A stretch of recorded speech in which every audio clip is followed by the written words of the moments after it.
In the early hours of May 10, 2024, a quiet border region in northeastern Ukraine was shattered by the roar of explosions. Russia had just launched a surprise ground assault into the Kharkiv region, marking a significant escalation in the ongoing conflict and opening a new, dangerous front. This wasn't just another skirmish, it was a calculated, large-scale offensive designed to stretch Ukrainian forces to their breaking point. For months, military analysts had warned of a potential Russian summer offensive. Intelligence reports pointed to a massive buildup of troops along the border, with estimates ranging from 30,000 to 50,000 soldiers poised for an attack. Yet, the timing and the precise location caught many by surprise. The assault began with a ferocious artillery barrage, followed by armored columns and infantry units pushing across the border towards towns like Vovchansk and Lipsy. The immediate goal for Russia seems clear: to create a buffer zone. For over 2 years, Ukrainian forces have used the proximity of Kharkiv city, Ukraine's second-largest city, to launch cross-border attacks into Russia's Belgorod region. These attacks, while limited in scale, were a constant thorn in the Kremlin's side, both militarily and politically. By seizing a strip of Ukrainian territory, Russia aims to push Ukrainian artillery out of range, securing its own border and creating a sanitized zone. This move is as much about defense and propaganda as it is about offense. But the strategic implications run much deeper. This new front in Kharkiv forces Ukraine into a difficult dilemma.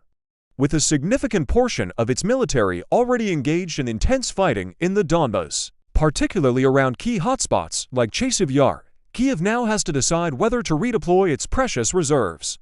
It's a classic military tactic: stretch your opponent's lines thin, force them to defend multiple fronts, and then exploit the weakest point. By opening this northern front, Russia is pulling Ukrainian defenders away from the east, potentially creating an opportunity for a breakthrough there. Every soldier and piece of equipment moved to Kharkiv is one less defending the critical eastern front. The situation on the ground has been incredibly fluid and intense. In the first few days, Russian forces made rapid advances, capturing several small border villages. Ukrainian officials ordered the evacuation of thousands of civilians from frontline towns as the fighting intensified.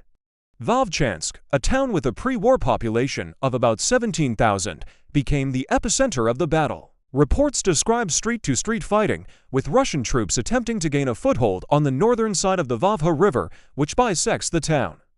Ukraine's response was swift, but it highlighted one of its most critical challenges: a shortage of manpower and ammunition.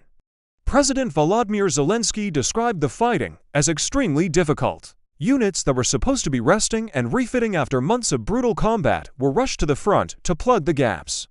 The delay in the approval and delivery of the latest U.S. aid package had a tangible impact on the battlefield. For months, Ukrainian troops had been forced to ration shells, giving Russian forces a significant advantage in artillery, often cited as being 10-1. This disparity in firepower is crucial. Russia's strategy often involves what's known as scorched earth tactics. They use overwhelming artillery and air power to pulverize defensive positions before sending in ground troops. Without sufficient air defense and artillery shells to counter this, Ukrainian defenders are at a severe disadvantage. The recently arrived aid is starting to trickle to the front lines, but it will take time to reverse the deficit and fully equip the units being deployed to Kharkiv. The fortifications along the border have also become a point of contention. Questions are being raised within Ukraine about the adequacy of the defensive lines built in the Kharkiv region. While significant resources were allocated, some reports suggest the first line of defense was not as robust as expected, allowing for the initial rapid Russian advance. This has sparked a debate about preparation, resource allocation, and the sheer difficulty of fortifying a border that spans hundreds of kilometers while simultaneously fighting an active war.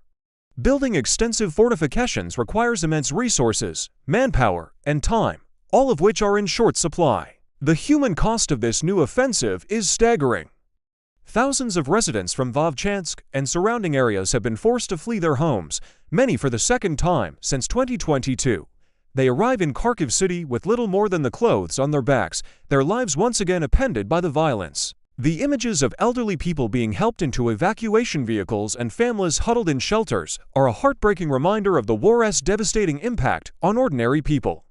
These are individuals who had tried to rebuild their lives after the region was first liberated in the autumn of 2022, only to see it all torn apart again. So, what happens next? The battle for Kharkiv will likely become a grueling war of attrition. Ukraine's goal is to stabilize the front line, halt the Russian advance, and prevent them from getting within artillery range of Kharkiv city itself. The city is a major industrial, scientific, and cultural hub, and its proximity to the fighting is a major concern. A sustained bombardment of Kharkiv would be a humanitarian and economic catastrophe for Ukraine. For Russia, success will be measured by its ability to secure the buffer zone and tie down a significant number of Ukrainian forces. A complete capture of Kharkiv city is likely beyond their current capabilities without a much larger mobilization, but they don't need to take the city to achieve their strategic objectives. Simply threatening it is enough to create immense pressure on Kyiv. The Kremlin is playing a long game, betting that it can wear down Ukraine's resistance and the West's resolve through sustained, multi-front pressure. This surprise attack is a stark reminder that this war is far from over. It demonstrates Russia's ability to adapt its strategy and open new fronts, constantly testing Ukraine's defenses. It also underscores the critical importance of sustained international support for Ukraine. The timely delivery of weapons, ammunition, and financial aid is not an abstract political issue.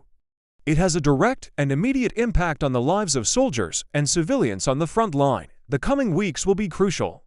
The world will be watching to see if Ukrainian forces can hold the line in Kharkiv and whether the influx of Western aid will be enough to turn the tide. The resilience of the Ukrainian people has been extraordinary throughout this conflict, but their endurance is being tested like never before. The battle for Kharkiv is more than just a fight for territory.